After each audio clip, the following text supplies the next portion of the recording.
અહીંયા કેવી રીતે આવી ગયા તમે? નથી ઓળખતી તમને. બહાર નીકળો, બહાર નીકળો. કુંદન, અત્યારે અડધી રાત્રે મજાક સૂજે છે તમને? તમારી આટલી હિંમત કે તમે મને નામ લઈને બોલાવો? નીકળો અહીંયાથી, નીકળો. ચલો નીકળો અહીંયાથી. કુંદન, કુંદન, આ શું કરો છો? તમને શરમ નથી આવતી? કોઈ સ્ત્રીના રૂમમાં આવી જાઓ છો આવી રીતે? ચલો ચલો નીકળો, નીકળો બહાર. અરે ચલો નીકળો અહીંયાથી. કુંદન, કુંદન, નીકળો અહીંયાથી. કુંદન, આ બધું તમે શું કરો છો? બધા સાંભળશે, બંધ કરો. આ બધું શું કરો છો તમે? કોણ છો તમે? હા, ને મારું નામ લઈને કેમ બોલાવો છો તમે મને? મારું નામ લેવાનો અધિકાર માત્ર મારા પતિને છે. તો હું તમારો પતિ છું કુંદન. શરમ નથી આવતી તમને? ચલો નીકળો અહીંયાથી. કુંદન, તમે મને નથી ઓળખતા એમ કહેવા માંગો છો તમે? હા, નથી જ ઓળખતી. નીકળો અહીંયાથી બહાર. મોટી માં, આ બાપુજી છે. કેમ આવું કરો છો? હા મોટી બા, આપણા બાપુજી છે. તમે કેમ એમને બહાર કાઢો છો? લજ્જા વહુ, ઘરનો દરવાજો તમે ખુલ્લો રાખ્યો તો ને? હા, જો આવી કોઈ પણ વ્યક્તિ અંદર ઘૂસી જાય છે. અરે બેડરૂમ સુધી આવી જાય છે. જો અહીંયા જ ઉભા છો તમે. ચલો નીકળો. કેટલી વાર કહેવાનું તમને? ચલો નીકળો અહીંયાથી. ચલો મોટી બા. અરે નીકળો. અરે નીકળો. મોટી બા, મોટી બા, થોડો. મોટી બા, નીકળો અહીંયાથી. મોટી બા, જાઓ. મોટી બા, આ શું કરો છો તમે? આ બાપુજી છે.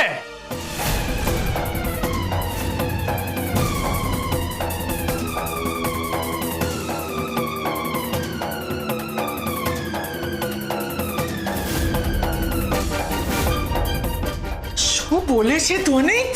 અરે બોલતા પહેલા કઈ વિચાર તો કર ભાઈ. મોટી બા, હું સાચું જ બોલું છું. હા મોટી બા, સંભાળો તમારી જાતને. આ આપણા બાપુજી જ છે.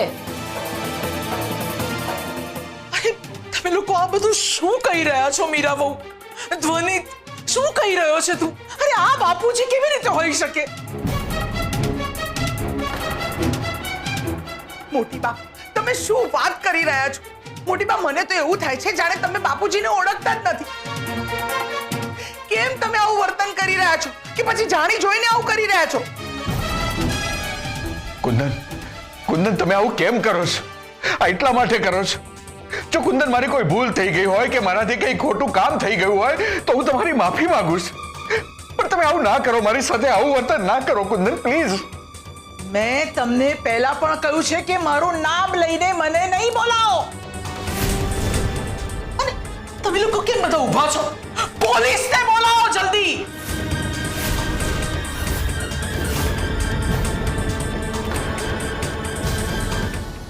મોટી બા, આ તમે શું બોલો છો? આ બાપુજી છે, બાપુજી. અરે તમને બધાને થઈ શું ગયું છે? મોટી બા, શું કરો છો તમે? મોટી બા, યાદ કરો તમારા મંગળસૂત્રને. યાદ કરો તમારા માથાના સિંદૂરને.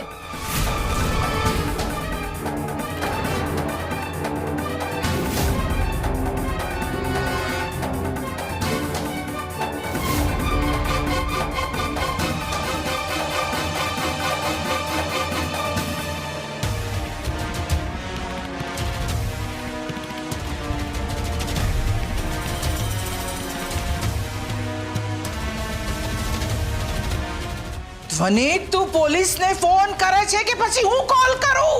અરે મોટી બા, એક મિનિટ. ધ્વનિત, તું એક કામ કર. મોટી બાને તારા રૂમમાં લઈ જા. મોટી બાની વાત સાચી છે. આ આપણા બાપુજી થોડી છે. ચલો ચલો નીકળો બહાર. આવી રીતે કેવી રીતે ઘરમાં આવી ગયા? હું એમને બહાર કાઢું છું. તું જા, પહેલા મોટી બાને રૂમમાં લઈ જા. જાઓ અહીંયાથી. મોટી બા, હું તમને રૂમમાં જાઓ. સરગમ. મોટી બા, ચાલો આપણે રૂમમાં જઈએ. ચાલો. મોટી બા, આવો. મીરા, શું નવું નાટક માંડ્યું છે? મોટી બા કેમ આવી રીતે વર્તન કરે છે?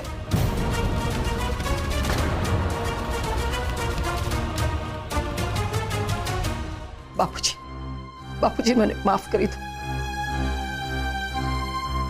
બાપુજી મેં તમારી સાથે આવું વર્તન કર્યું પણ તમે મારી સાથે રૂમમાં ચાલો, હું તમને બધી જ વાત કરું છું.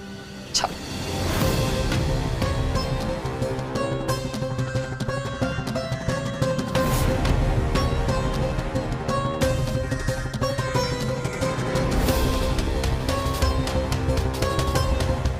મીરાઓ, તમારા મોટી બા આવું વર્તન કેમ કરે છે?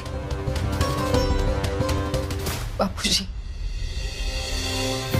આ જુઓ, તમને તમારા બધા જ જવાબો મળી જશે.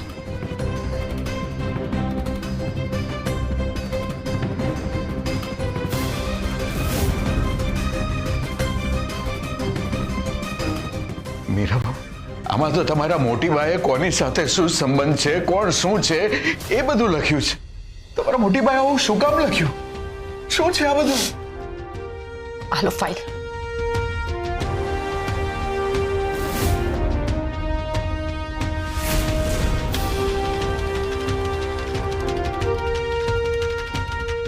મીરાબા, બાપુજી મોટી બાને અલ્ઝાઇમર છે, એટલે બધું જ ભૂલવાની બીમારી. મોટી બા ધીમે ધીમે બધું જ ભૂલી રહ્યા છે.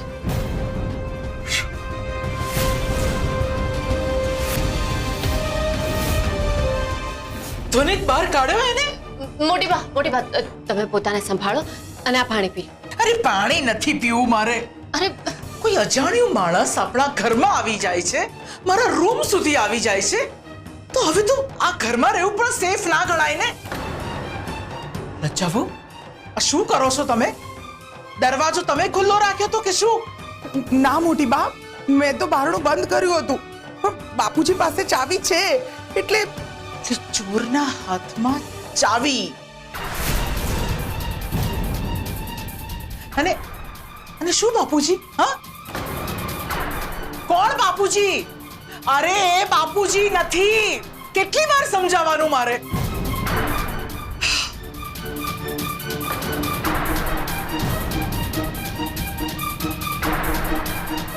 મોટી બા આવું વર્તન કરે છે એની પાછળ જરૂર કંઈક કારણ છે. મોટી બા બાપુજીને કેમ ઓળખી નથી રહ્યા? શું ખરેખર એ બાપુજીને ભૂલી ગયા છે? અલ્ઝાઇમર એક એવી બીમારી છે જેમાં વ્યક્તિ ધીમે ધીમે બધું જ ભૂલવા લાગે છે.